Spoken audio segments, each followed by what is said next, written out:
At one railroad museum in Texas, the passengers never leave. They stand beneath the depot lights in hats, coats, dresses, and polished shoes, frozen in the act of waiting.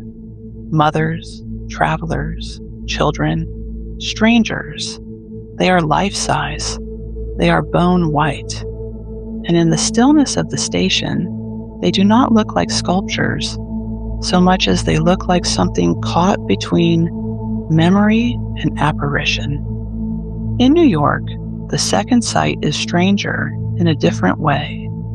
There, inside the Grand Central 42nd Street subway complex, commuters pass through a corridor of blazing color, sacred geometry, and tarot symbolism without realizing they may be walking through something the artists themselves treated almost like an altar.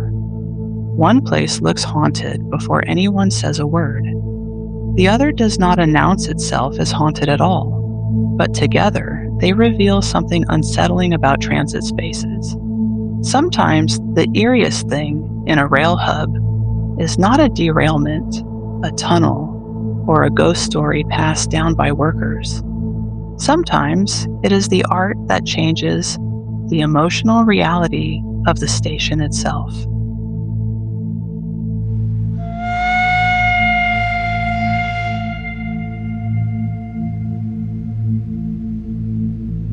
Rail spaces are built for movement, departure boards, ticket windows, platforms, corridors, escalators, waiting rooms. They are designed to move people from one state to another, here to there, arrival to departure, surface to underground, city to city. But when those spaces are preserved, or transformed, or filled with imagery that feels just a little too charged, they begin to do something else.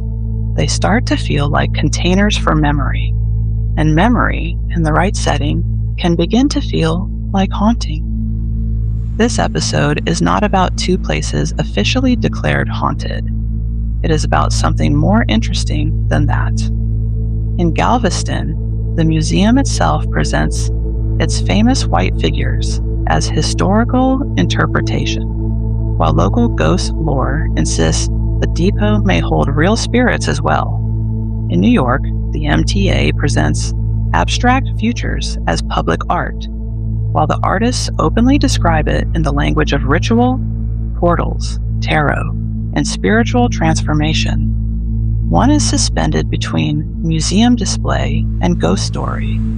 The other sits between public art and modern occult symbolism. The first location is Galveston Union Station, now home to the Galveston Railroad Museum. The museum's official history says the south half of the building was constructed in 1913 to serve as a central passenger station, Galveston's rail system, and the offices of the Santa Fe's Gulf lines. After passenger service faded, the building was restored through support tied to Mary Moody Northen and the Moody Foundation, and the museum says it opened to the public in 1982. The station had once been a place of arrivals, departures, freight, business, and waiting. Even before the ghost stories, that kind of architecture already carries emotional residue. But Galveston has one visual that changes everything. The museum's signature installation is Ghosts of Travelers Past. According to the museum, these life-size ghost white sculptures were commissioned by founder Mary Moody Northen in 1981 in anticipation of the museum's 1983 grand opening, and were created by Elliot and Ivan Schwartz of Studio EIS. The museum says the statues were designed to depict a bustling 1932 depot filled with travelers from all walks of life, and that the artists used live models, including family members and acquaintances, to shape the figures. That is the official explanation, and it is important because the museum is careful about what these figures are supposed to be. They are art, interpretation, storytelling through sculpture. They are not presented by the museum as proof of a haunting, but standing in that depot, that distinction becomes harder to hold on to. These are not small figurines behind glass. They are full-scale human forms, frozen in pale stillness inside a real waiting room, and their whiteness gives them an instantly spectral quality. They do not merely suggest the past. They look like the past refused to leave. That is where the second layer begins, because once a place already looks haunted, people begin to notice everything differently. A quiet depot becomes oppressive. A ticket booth becomes a dark threshold. A still figure in the corner becomes something your eyes keep returning to. And in Galveston, local ghost lore has done exactly that. Paranormal and ghost tour accounts describe the museum as a site of strange presences, including reports of a young boy, a woman in period clothing, and an unsettling presence near the old ticket booth. Other accounts speak of odd noises, misplaced objects, and the feeling that someone is still in the building after hours.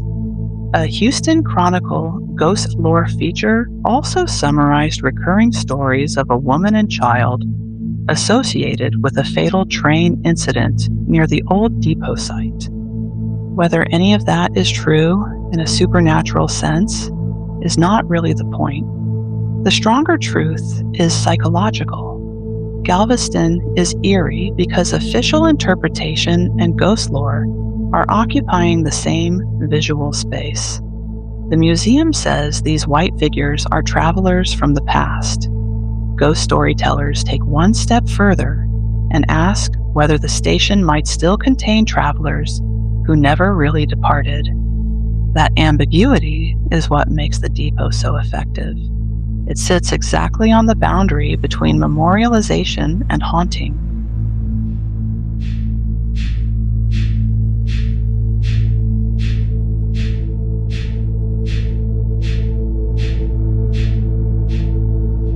The second location is not a museum. It is a live transit space, a corridor inside the Grand Central 42nd Street Station complex in Manhattan, specifically at the 42nd Street and 3rd Avenue entrance leading directly to the 7 train. In 2025, that corridor was transformed by a permanent 600 square foot glass mosaic called Abstract Futures, created by the feminist artist collective Hilma's Ghost, and fabricated by Myoto Mosaic Art Studios for MTA Arts and Design.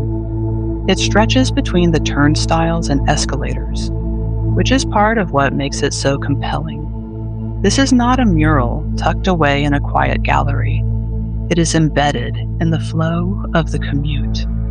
At first glance, Abstract Futures does not resemble a ghost story. It is radiant, geometric, prismatic. It uses arcs, circles, radiant beams, celestial motifs, and dense symbolic forms that feel closer to a cosmological diagram than a traditional subway mural. But the occult-adjacent feeling is not something outsiders invented. It is built into the project. MTA says the work draws from the artist's Abstract Futures Tarot and unfolds across 3 segments as a commuter's symbolic hero's journey. The collective's own framing and coverage around the project repeatedly tie it to magic, feminism, divination, portals, and spiritual transformation. That makes this one of the strangest pieces of transit art in recent memory. Officially, the mural is uplifting public art, but structurally, it behaves like something else.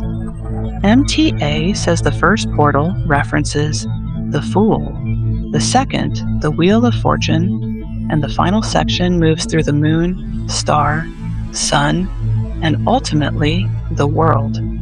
In other words, commuters moving through the corridor are also moving through a three-part divinatory sequence: risk, upheaval, transformation, renewal. It reframes an ordinary subway passage as a symbolic rite of passage. And then there is the way the artists themselves treated the space. Carnegie Mellon's profile on the project quotes Sharmistha Ray calling the mural an altar, and describes the opening ritual in which Danielle Tegeter rang a brass bell to cleanse the space. Ray and Tegeter then invited guests to whisper the names of women artists, mentors, and loved ones into the mosaic to charge it. ArtNet likewise reported that the duo inaugurated the work with ritual and whispers, explicitly encouraging viewers to continue charging the wall. This is not haunted lore imposed from outside. This is the artist's own language. That is what makes abstract futures so perfect for this episode. It is not haunted in the Galveston sense. There are no persistent local legends of a phantom child near the escalator. No stories of a period woman crossing the corridor at night. But it turns a transit passage into something ritualized, a portal, a charged object, a magical system embedded in public infrastructure. Writers may never know they are passing through a work conceived through tarot and activated through ceremonial whispering, but the structure of the piece remains there, and whether they notice it or not. This is why Galveston and Grand Central belong in the same story. They generate eeriness from opposite directions. Galveston begins with art that already looks ghostly, then local lore pushes it toward the paranormal. Grand Central begins with official public art, then the artist's own spiritual and ritual language pulls it toward the occult. One asks whether the passengers in the depot are sculptures or apparitions. The other asks whether a commuter corridor can become a working symbolic portal, simply because enough intention was built into it. They also share something deeper. Both works transform transit spaces into theaters of suspended human passage. Galveston freezes a crowd of travelers in the act of waiting forever. Abstract Futures maps a commuter's journey through archetypes of risk, struggle, shadow, and renewal. One turns a station into a room full of the dead-looking past. The other turns a station corridor into an esoteric map of the self. Both suggest that rail spaces are especially vulnerable to uncanny art because trains have always been tied to threshold states: arrival, departure, change, separation, reunion, disappearance. And that may be the real mystery underneath both locations. Not whether a ghost can be photographed in Galveston, not whether the Grand Central mural has literally been enchanted, but why transit spaces lend themselves so naturally to these forms of meaning. Why a waiting room full of white figures feels immediately haunted. Why a corridor covered in tarot geometry feels immediately charged. Why stations, more than almost any other public architecture, seem ready to absorb stories about spirits, omens, portals, and memory. Maybe it is because no one enters a rail space in a neutral state. People arrive hopeful, late, anxious, exhausted, grieving, distracted, excited, lost. A station is never just a building. It is an emotional funnel. Galveston preserves that reality by filling its depot with travelers who never board. Grand Central refracts it into a contemporary mosaic where the commute becomes a spiritual sequence. One is ghost white stillness, the other is ecstatic geometry, but both alter the mood of transit itself. To this day, the white travelers at Galveston remain in place, officially sculptures, unofficially something much harder to look at without discomfort. And in New York, commuters continue walking past abstract futures, often without knowing that the wall beside them was conceived through tarot symbolism and ceremonially charged by its creators. At one site, the ghosts are already waiting. At the other, the ritual is already in progress. And maybe that is the final unsettling thought. Some of the strangest places on a railway are not abandoned tunnels or wreck sites. Sometimes they are the places everyone passes through every day. A depot where the passengers look dead. A subway entrance that functions like an altar. Spaces built for motion, quietly teaching us that some journeys do not end when the train arrives.